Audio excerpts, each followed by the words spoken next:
10h15. Olha, ainda falando de prefeitura, a Prefeitura da capital começa amanhã o processo de revisão do Plano Diretor de Curitiba. Esse evento deve reunir os poderes executivos, legislativo e também representantes da sociedade civil organizada. E olha, quem está aqui no estúdio para falar conosco sobre isso também é a vereadora Laís Leão. Vereadora eleita pelo PDT, arquiteta e urbanista, mestre e doutoranda em gestão urbana, com uma atuação técnica e baseada em evidências. Ela é uma das principais vozes na discussão do plano diretor da cidade e defensora de políticas urbanas mais inclusivas e sustentáveis. Vereadora, bem-vinda, bom dia. Bom dia, muito obrigada pelo convite. Estou muito feliz de estar conversando aqui com você, João. Feliz de estar conversando com os nossos ouvintes aqui. E bora discutir plano diretor, bora discutir urbanismo, a Câmara Municipal. Estamos à disposição aqui. Já que o gancho é o plano diretor, essa discussão começa amanhã. Bom, é uma discussão prevista em lei, né? É necessária essa revisão. E o que temos pela frente? Desafio, muita oportunidade para, de fato, em Curitiba volte a ser protagonista em vários aspectos, as quais a nossa capital é conhecida fora, nacionalmente inclusive, né? Isso, a gente tem uma legislação federal, que é o Estatuto da Cidade, que prevê que os planos diretores têm que ser revisados a cada 10 anos.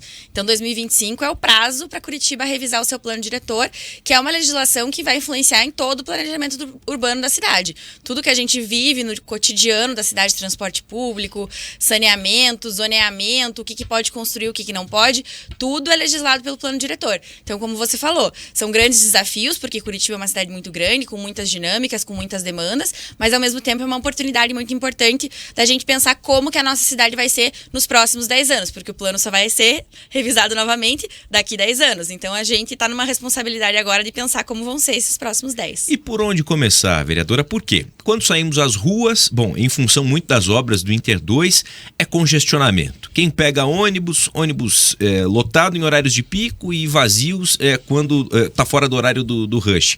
Esse planejamento ele é importante, precisa ser feito por especialistas. A senhora, inclusive, foi eleita sob essa bandeira, mas por onde começar? Inclusive, a senhora já chega à Câmara com várias propostas para poder levar para essa discussão, para que a gente avance, né, e não permaneça estagnado no mesmo ponto. Sim, eu acho que tem 3 pontos que eles são essenciais, que a gente foque bastante nessa discussão do plano. O transporte público, né, obviamente, porque além de ser uma marca de Curitiba, como você falou, chegamos num ponto de congestionamento ali das demandas. Então, a gente também tem a licitação do transporte, nova licitação do transporte acontecendo esse ano, então várias coisas acontecendo ao mesmo tempo, que novamente são uma oportunidade para a gente resolver problemas que impactam diretamente na vida do curitibano. Eu entendo também que um segundo ponto que a gente precisa observar é a demanda por moradia, que é uma demanda que está represada há muitos anos e principalmente as pessoas que moram nos bairros mais periféricos trazem essa demanda, principalmente com relação à qualidade do ambiente, não só a demanda pela casa em si, mas pela infraestrutura, água, luz, saneamento e, por fim, as demandas ambientais, que é como que Curitiba vai se comportar nos próximos anos frente às necessidades climáticas, né? Ondas de calor, as enchentes, agora os meses de janeiro e fevereiro foram marcados por muitas enchentes na cidade, então como é que a gente vai enfrentar problemas de drenagem, como é que a gente vai preservar nossas árvores, áreas verdes. Então, eu me coloco nessa frente de discussão justamente das questões de planejamento urbano e de meio ambiente, porque eu acho que elas andam juntas e isso vão construir boa parte da discussão do plano. Nesse período, vereadora, a qual a senhora já está à frente, inclusive do mandato, né, se apurando, inteirando das questões, como é que está essa relação de Curitiba com esse futuro sustentável, respeitando o plano diretor, o qual foi aprovado e está vigente? De fato, a cidade se preocupa com isso, está seguindo a legislação, mas é preciso fazer algumas atualizações para que a nossa capital continue sendo essa referência? Com certeza. Eu acho que, assim, comparativamente, Curitiba está muito à frente de várias outras capitais nesse aspecto, porém, a gente precisa se modernizar. Então, se a gente quer continuar sendo referência, a gente precisa fazer coisas novas. Então, eu acho que tem processos, tem lógicas que elas precisam ser revistas, né? A lógica, por exemplo, de corte desenfreado de árvores para fazer grandes obras. Tem que fazer grandes obras, mas tem como fazer essas grandes obras sem ter um impacto tão grande no meio ambiente. Então, acho que a gente precisa se atualizar, porque é complicado, porque as demandas públicas, elas demoram para acontecer. Demora para você fazer uma licitação, demora para você fazer um projeto, para você conseguir financiamento. Então, às vezes, a gente tem projetos até desatualizados, que foram feitos 6, 10 anos atrás, que estão sendo aplicados agora. Então, a gente precisa de um compromisso também, eu entendo, da gestão pública, de sempre modernização desses projetos e de um compromisso com uma lógica da sustentabilidade, uma lógica de mudar a lógica urbana mesmo, a lógica da lógica.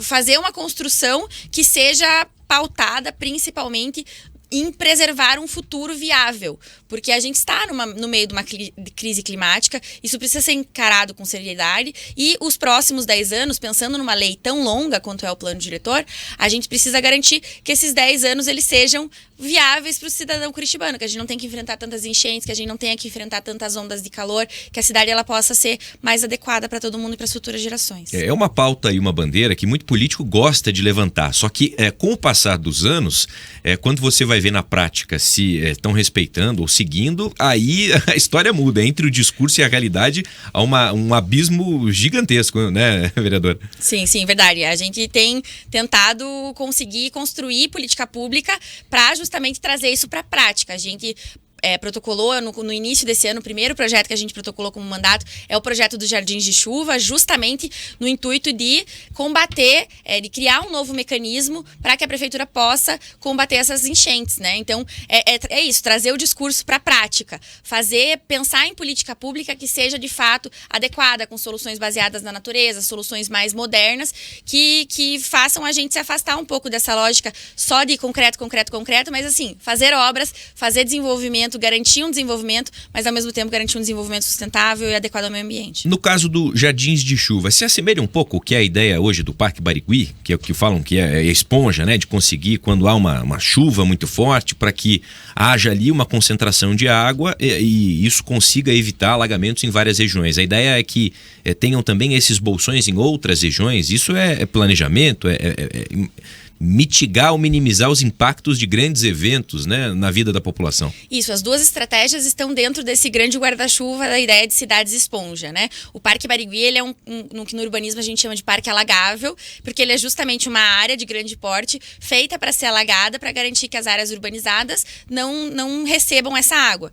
E também para garantir que a água escoe mais lentamente por diferentes áreas. A ideia do jardim de chuva é serem literalmente pequenos jardins, pequenas áreas de infiltração que você consegue instalar, especialmente em áreas mais adensadas, então em vias mais apertadas, no centro da cidade, por exemplo, que não tem como você instalar um parque novo, por exemplo, no centro, que é uma área que já alaga, mas você consegue instalar esses pequenos jardins em áreas de calçadas, em áreas um pouco mais alargadas de calçadas, em áreas que antes, por exemplo, eram uma vaga de carro, você poderia instalar um jardim, porque a ideia é que aquilo ali seja um espaço de infiltração. Muita gente chama de jardim de infiltração também, porque justamente a ideia é tirar um pouco da água que vai direto para as estruturas tradicionais de drenagem, né? As manilhas, as grandes manilhas.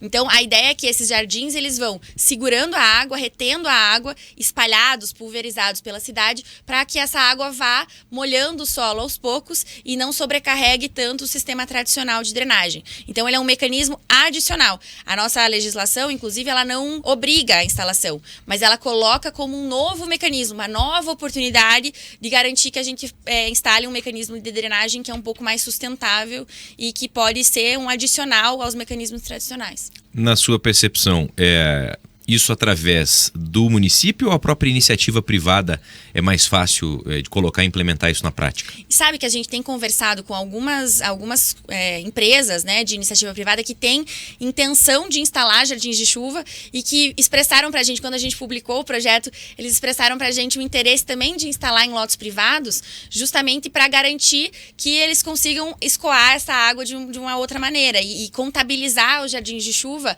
como mecanismos de drenagem, porque hoje, se você instala, você não consegue colocar ele, o volume de água que você drena pelo jardim de chuva, ele não é contabilizado como um mecanismo de drenagem. Se a gente institui na lei com segurança jurídica, que é sim um mecanismo de drenagem, aquele volume pode ser contabilizado também como uma estrutura drenante mesmo. Então, a gente vai desburocratizando o processo e vai garantindo novas oportunidades. Então, pode ser aplicado tanto pela prefeitura quanto pela iniciativa privada. Já que a gente está falando sobre áreas alagadas, quando chove muito, né, algumas regiões, inclusive a senhora comentou, centro da cidade sempre alaga, Parolim sempre alaga, por mais que existam essas obras.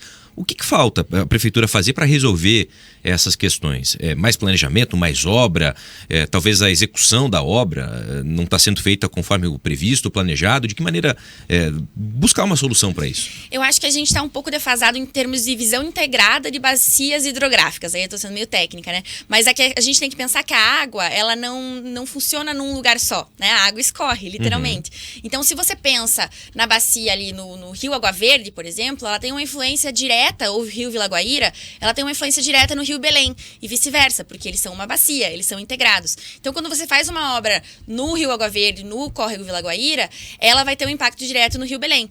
Então, precisa dessa visão integrada para garantir que as obras, elas sejam... que as suas influências se somem, né? Não adianta você fazer só uma obra num bairro, porque você não vai resolver o problema. Aquilo ali ele vai continuar alagando, ele vai receber água de outros lugares. Outra questão que faz muita diferença, impermeabilização do solo. Se você concreta tudo, se você alaga tudo, a água não tem para onde ir, ela pega a velocidade ali naquele concreto, e vai naquele levando asfalto, tudo pela frente, e vai né? levando tudo pela frente. Então, por isso que esses mecanismos de pequenos escoamentos são importantes, porque eles reduzem a velocidade. Outra coisa que é muito importante, que eu tenho feito um trabalho para tentar explicar para as pessoas. As árvores de grande porte, aquelas com copas super grandes, elas têm uma função muito importante na redução de enchentes, porque elas seguram a primeira água da chuva que cai. Então, aquela copa, ela diminui a velocidade da água quando o chão está seco, que é quando o chão não absorve. Então, a gente manter árvores de grande porte, não cortar árvores de grande porte, é muito importante também para evitar enchentes. Então, são várias ações somadas, mas eu penso que o que está faltando? Essa visão integrada de que o sistema hidrológico, ele é complexo. Então, a gente precisa de celeridade nas obras, a gente precisa pensar em microdrenagem, garantir que a coleta de água na casa da pessoa seja adequada, que a gente tenha pequenas soluções e não precisa necessariamente só de grandes obras megalomaníacas. A gente precisa de obras grandes, de grande porte, justamente para dar vazão para esse grande volume de água que está aumentando, mas também a gente precisa de estratégias mais integradas. Então, é um plano ambicioso, né? Curitiba é uma cidade que alaga naturalmente, então a gente também tem que ser criativo na resolução dos problemas. No caso, bom, a gente está falando sobre árvores, é inevitável não perguntar sobre Arthur Bernardes. A prefeitura até, de alguma maneira, né, se posicionou como voltando atrás, deixando de cortar algumas árvores.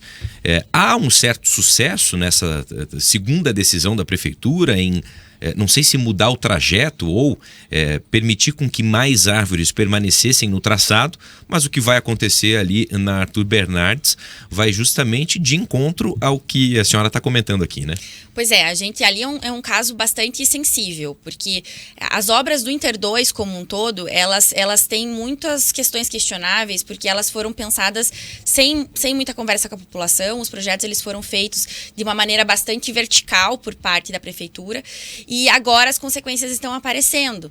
Então, tem muitas coisas que estão nos projetos, por exemplo, as árvores mesmo. A questão tem algumas árvores que estão com previsão de corte, mas que não estavam com previsão de corte nos projetos, porque o método construtivo do concreto está exigindo um tamanho maior de caixa de via ali. Então, a via vai até certo ponto, você precisa, por causa do concreto, de 1,5 m a mais. Isso, às vezes, pega a raiz de árvores de grande porte, isso não estava previsto no projeto.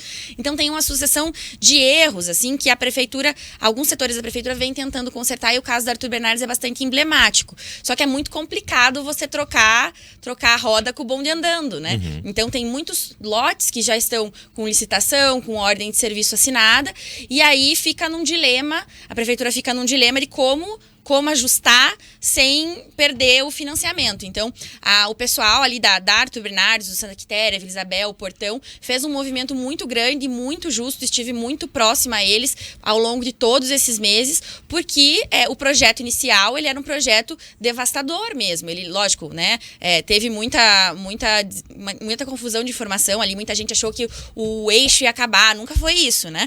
A proposta era de uma redução substancial na largura do eixo.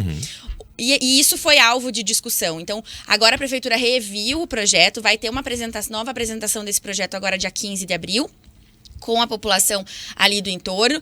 Ele é um projeto que ele foi melhorado, né? A Secretaria do Meio Ambiente, tenho que inclusive fazer aqui uma saudação ao fato de que a Secretaria do Meio Ambiente estava realmente disposta a fazer uma nova análise ali do como ficará o eixo.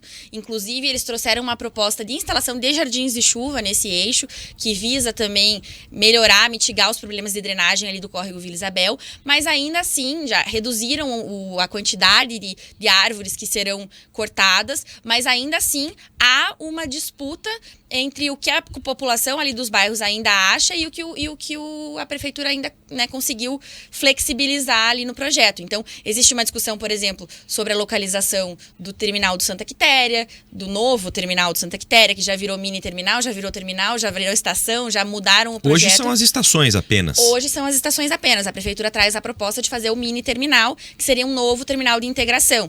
E a população discute se precisa, de fato, desse terminal, se esse terminal tem que estar dentro do eixo, se ele não poderia ser um terreno lateral, além da nova faixa exclusiva do Inter 2, que é a faixa onde invadiria ali o espaço do eixo atual, né? E que deve ser uma faixa exclusiva de ônibus. De ônibus, exatamente. A exemplo de como tem na Major Heitor Guimarães ali, né, que vem descendo para a região da 277. Ali. Exatamente. Então seria uma faixa exclusiva de ônibus, mas o grande questionamento é que nenhuma faixa exclusiva de carro foi suprimida para que essa faixa de ônibus fosse implantada, mas sim a parte do eixo. Existe também, eu também, novamente, né, eu tento ser muito justa nessa discussão, porque eu estou imersa nela há muito tempo, estou muito próxima aos movimentos ali, à população, entendo e concordo com as demandas deles, eu acho que são demandas muito justas, mas eu acho que o movimento teve algumas vitórias já. Por exemplo, o movimento pede que o eixo de animação da Arthur Bernardes seja transformado em parque linear, e isso já está em andamento. Então, ainda é um decreto que ainda vai ser assinado pelo prefeito,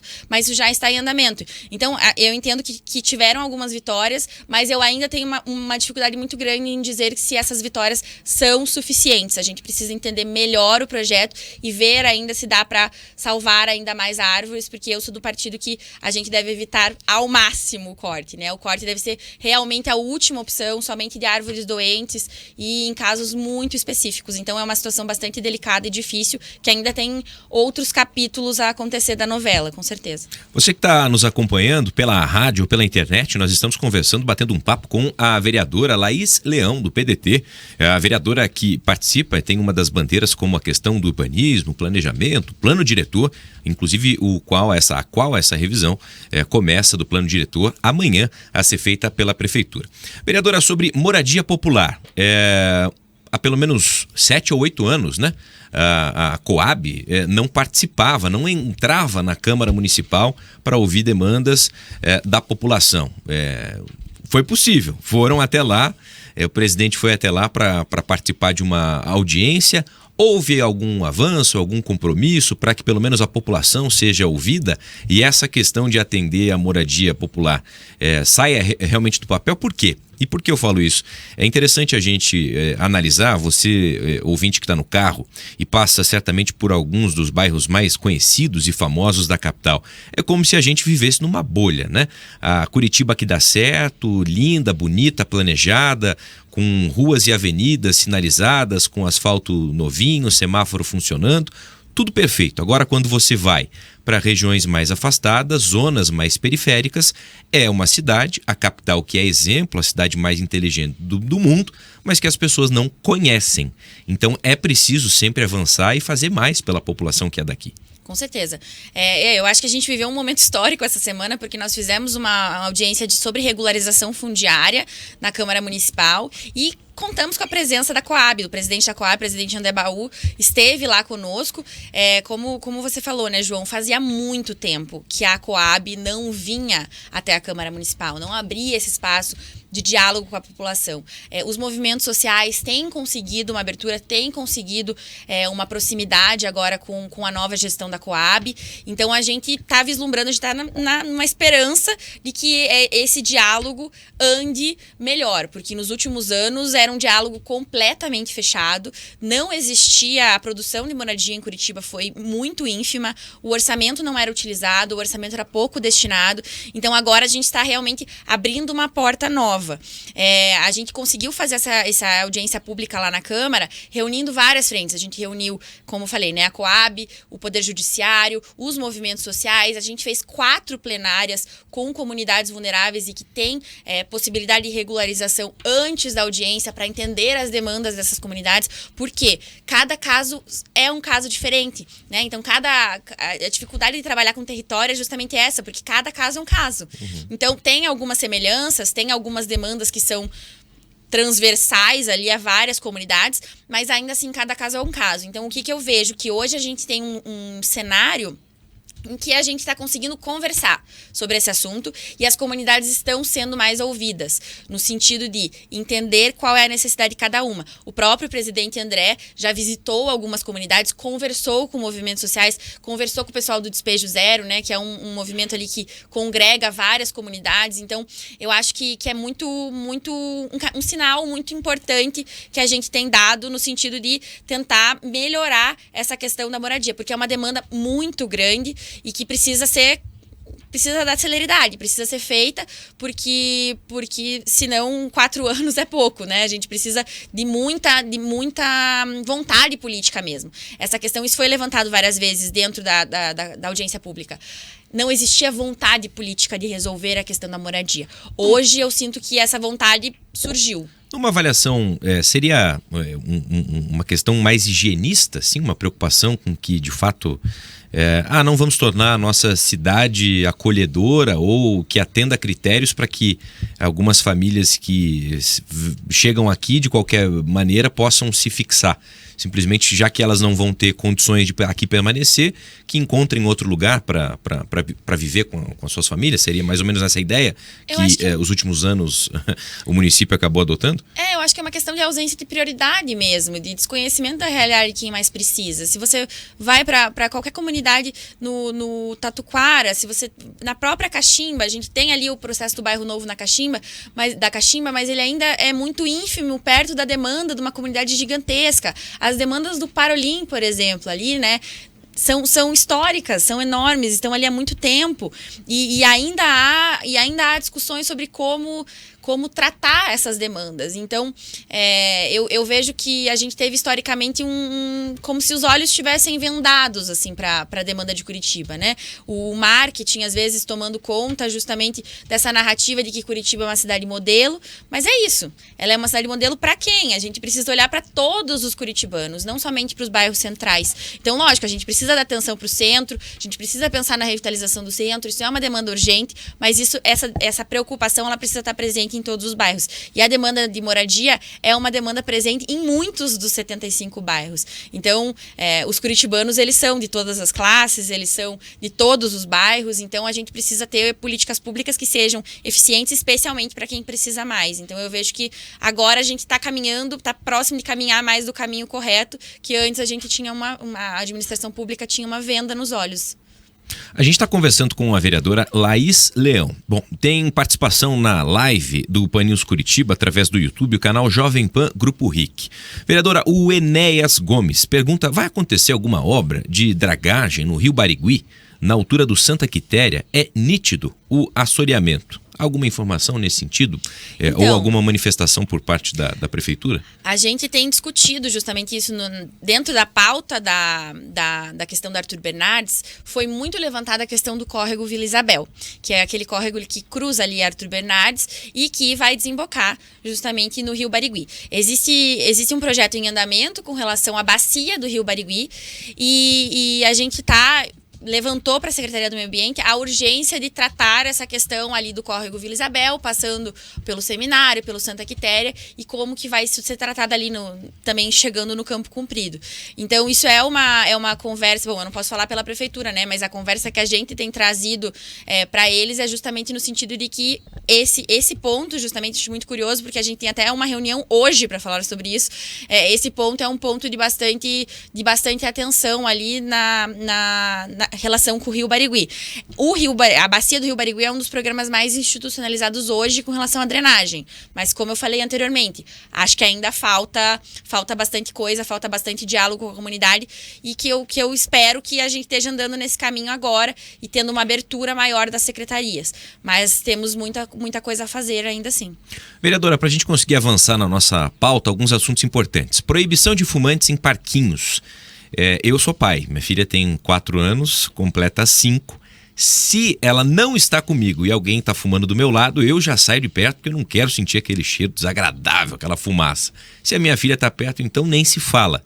Fundamental essa pauta, né? Pois é, a gente recebeu essa sugestão de uma amiga, a Damaris, que ela tem um perfil nas redes sociais que chama Parquinhos de Merda, que ela é mãe também, ela coloca os parquinhos que não são adequados para as crianças. E ela trouxe essa demanda justamente por isso, porque ela via pessoas fumando perto dos parquinhos. Então, a gente fez o projeto de lei no sentido de limitar essa proximidade. Então, que as pessoas não possam fumar perto dos parquinhos e num raio de 5 metros dos parquinhos, justamente na intenção de proteger as crianças e criar um ambiente urbano mais saudável, né, para todo mundo, principalmente para elas. Questão do pré-carnaval. Tem muita gente que fala, Curitiba não tem carnaval. Olha, tem carnaval e não só tem, como tem o pré-carnaval também. Tem. Outro assunto em debate. Isso, as pessoas se surpreendem até quando eu conto que eu sou batuqueira, eu toco tamborim e participo, né, de um bloco de pré-carnaval aqui em Curitiba. Essa coisa de que Curitiba não tem carnaval é muito falaciosa. Curitiba é uma cidade muito grande, né, tem pessoas muito diversas e tem vontades diversas. Então, lógico, tem gente que não gosta de carnaval, mas tem gente que gosta e a cidade ela tem que acolher todo mundo. Então, a gente tem aí 2 projetos no sentido de facilitar, né, o deslocamento dos blocos, dos trabalhadores ambulantes que trabalham nesse período. Então, instituindo o período de pré-carnaval como um período dentro do calendário da cidade, dentro dos parâmetros, né, relacionados também ao carnaval, de uso e ocupação do centro da cidade. Então, a gente caminhou nisso, a intenção, já desde o ano passado, tem uma frente de vereadores que trabalha bastante nessa pauta. Eu, antes mesmo de ser eleita, já ajudava nessa questão justamente pelo conhecimento urbanístico, então ajudava ali na construção da legislação e agora entrando como parlamentar tenho abraçado essa pauta também porque é uma pauta que movimenta a economia, as pessoas gera muito emprego, gera muita renda, gera diversão, gera acesso à cidade, a cidade fica viva. É tão curto o período que a gente tem no ano que Curitiba está quente, está tranquila de ficar na rua, tranquila de ocupar a cidade, então é um momento muito, muito importante ali, então a gente entende que isso tem que ser valorizado, os trabalhadores do carnaval e do pré-carnaval têm que ser valorizados e a gente tem que criar como poder público mecanismos de fomentar essa possibilidade das pessoas trabalharem, acessarem a cidade e terem mais segurança de ter uma cidade mais viva. Essa questão sobre a compensação ambiental, inclusive dentro do potencial construtivo, para que Curitiba continue tendo prédios mais altos, pelo menos aqui a gente não vive, né, essa disputa com o Balneário Camboriú de ter o prédio mais alto do mundo, do Brasil, enfim, que bom, ainda bem. Mas essa questão de compensação ambiental em caso de corte de árvores, de que maneira avançar nessa pauta, vereadora? Então, sabe que isso surgiu também, essa demanda surgiu por causa do caso da Arthur Bernardes, que a gente teve uma discussão muito grande sobre como fazer a compensação no caso de cortes, no caso como eu falei, deve ser o último caso. Mas tanto da iniciativa privada como da prefeitura. Quanto da prefeitura. Porque hoje a legislação ela é muito ampla. Ela funciona, mas ela é muito ampla. E teve algumas demandas nessa discussão da Arthur Bernardes que a gente percebeu que a legislação não contemplava. Por exemplo, aonde essas árvores têm que ser plantadas? A legislação estabelece que ela deve ser plantada numa proximidade, mas a gente não tinha ali necessariamente uma lógica ambiental. Então a gente colocou na legislação que deveria ser no mesmo imóvel ou na mesma bacia hidrográfica, na impossibilidade de ser no mesmo imóvel. Mesma coisa para áreas públicas. No mesmo logradouro, na mesma rua ou na impossibilidade na mesma bacia hidrográfica. Mesma coisa espécies, né? Se você corta uma espécie nativa, você tem que replantar uma árvore da mesma espécie. Se você corta uma espécie exótica, você tem que plantar uma árvore nativa. Então, estabelecer algumas regrinhas, lógico, ainda permitindo a discricionariedade da Secretaria do Meio Ambiente, porque cabe à Secretaria do Meio Ambiente fazer alguma flexibilidade necessária. Mas a legislação também pode ser mais clara para a própria iniciativa privada, quanto para o direcionamento do poder público. Outra coisa que a gente estabeleceu nessa legislação é que o poder público não pode fazer um looping de compensações. Por exemplo, ali na Arthur Bernardes, tinham sido plantadas árvores que eram compensação ambiental da trincheira da Mário Torinho. E essas árvores entraram como árvores a serem abatidas no processo da Arthur Bernardes. Então você fica num looping mesmo. Você compensa para cortar, o que não faz sentido nenhum. Então a gente quer fazer um processo um pouco mais direcionado, né? Não é uma legislação super rígida, é no sentido de realmente organizar e criar mais segurança jurídica e ambiental para que a nossa, especialmente a questão das araucárias, que a gente fez uma escrita ali um pouco mais específica para o caso das araucárias, no sentido de preservar a nossa vegetação nativa e garantir que a gente caminhe numa pauta mais sustentável mesmo em Curitiba. É isso, 10h44. Vereadora, para encerrar, como a senhora vê a composição da Câmara atualmente? Discussões muitas vezes com assuntos que não são a pauta do próprio Legislativo Municipal, uma perda de tempo, enfim, esses assuntos que acabam repercutindo bastante. A senhora recém-chegada à Câmara, mas dá para ver que tem conteúdo, que tem proposta, que tem projeto, enfim, e no meio disso tudo, alguns colegas que estão, na minha avaliação, acredito de muitos ouvintes, deixando a desejar, né? Pois é, a gente tem uma Câmara com uma grande renovação, né? Mais de 50% de renovação e ao mesmo tempo com essa dificuldade de lidar com a sua função, né? Muitas vezes a gente bate muitas vezes na mesma tecla ali, eu me sinto até repetitiva às vezes. Falo, gente, vocês não estão discutindo coisas que são pauta de Curitiba, estão discutindo a Anitta, estão discutindo Donald Trump, o que tem a ver com a Câmara Municipal? A cidade está alagando e vocês estão falando da Anitta. Não tem nada a ver. Então, ou então discutindo pauta federal, né? A gente brinca que são os vereadores federais. Vão lá discutir pauta como se fosse deputado federal. Parece que até estão antecipando a campanha de 2026, assim. Então, eu tenho sido bastante crítica a esse processo. Eu entendo que a gente precisa de uma pauta ali da ordem do dia, que é a pauta principal da Câmara, mais robusta. E também, ao mesmo tempo, a gente precisa de uma limitação e de um bom senso de que a segunda parte da ordem do dia, que é a parte mais livre, seja usada de uma maneira razoável, que essas moções de repúdio, moções de apoio, não sejam, assim, levianas, sabe? Porque, querendo ou não, isso é um desrespeito com o cidadão curitibano, que tá ali sustentando a Câmara Municipal. A gente existe, a Câmara Municipal é muito importante. Então, é importante que os vereadores também deem a devida importância para casa. Eu acho que a gente precisa representar, a gente precisa estar lá e mostrar que a gente quer discutir coisa séria. Então, é muito importante que a gente valorize o espaço e o tempo da Câmara Municipal. Eu brinco, né, como arquiteta, aquele prédio é muito bonito para vocês ficarem discutindo bobagem, né, o prédio histórico ali da Câmara na Eufrásio Correia. Então, a gente tem sido um mandato bastante crítico. Eu tenho uma relação muito boa com todos os vereadores, eu tento estabelecer uma relação muito razoável, mas eu falo para eles, eu falo, gente, vocês não faz sentido isso que vocês estão falando, a gente tem que estar discutindo coisa mais séria, tem que estar discutindo Curitiba, e eu sinto que existe uma frustração da população mesmo em ver o tempo da Câmara sendo tomado com discussões que não fazem sentido com Curitiba. Então, meu compromisso é tentar combater esse tipo de prática lá, mas tem sido muito difícil porque também os cortes das redes sociais bombam e aí a tribuna a tribuna da Câmara fica sendo usada de palanque às vezes, é complicado. A gente viveu muito isso nas últimas eleições, em outros estados principalmente, nessa indústria do corte.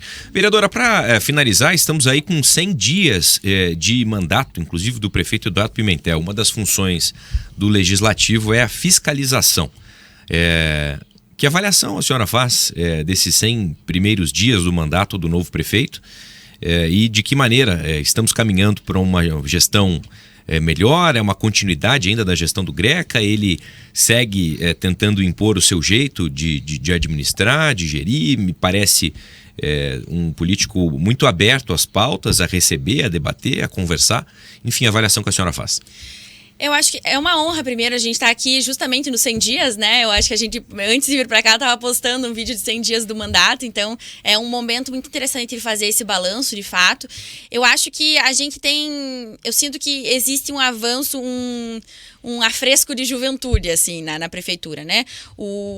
Entendo que é uma continuidade, de certa maneira, é o mesmo grupo político, estamos falando, obviamente, do mesmo partido. O prefeito Eduardo Pimentel era vice do prefeito Rafael Greca, mas também a gente precisa entender que são duas pessoas diferentes.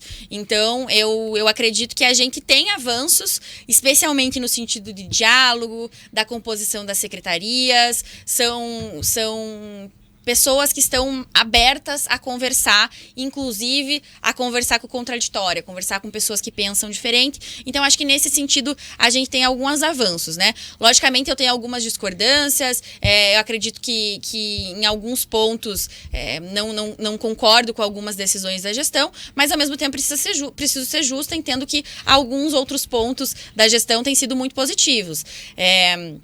Ali, por exemplo, na questão da discussão do Vale Creche, tive alguns embates com a prefeitura porque eu acreditava que aquele modelo não seria um modelo adequado para resolver a questão da demanda educacional das crianças de 0 a 3 anos em Curitiba. Porém, ao mesmo tempo, consigo ver avanços muito interessantes na gestão, né? Na gestão, por exemplo, teve ideias muito boas, simples e já foram implantadas.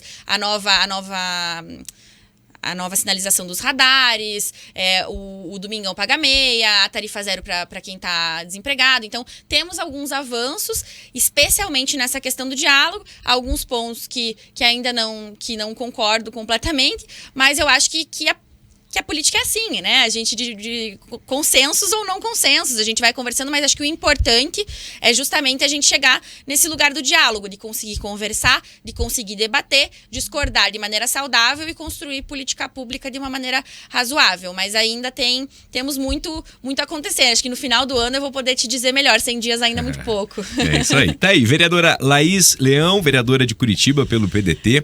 Vereadora, era para ser uma conversa rápida aí, de no máximo 15, 20 minutos, mas quando o assunto é bom, a conversa se estende. O bacana é isso. O Pan News tem um microfone democrático. Agradeço a conversa, vereadora. Agradeço, eu também agradeço.